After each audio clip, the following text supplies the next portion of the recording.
Un paziente in serie condizioni è volato stamane da Jesolo, intubato, a Portogruaro, con l'elisoccorso. Ha potuto avere le cure urgenti dei medici grazie a questa nuova struttura, talmente attesa che appena inaugurata è entrata subito in uso.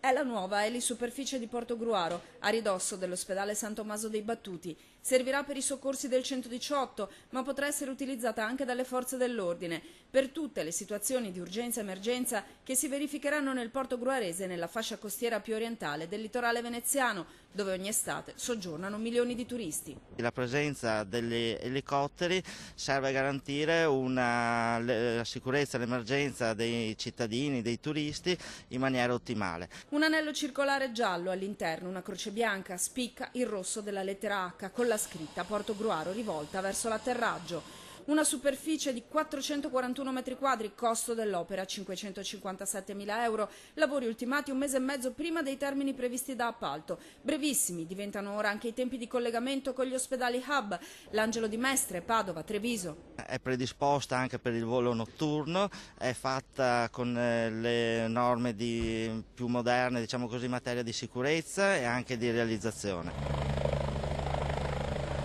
Non è stato trascurato l'inquinamento acustico, le procedure di approccio e decollo dell'elisuperficie avverranno su rotte di sorvolo in buona parte non abitate, comportando così una sensibile riduzione dell'impatto acustico al suolo.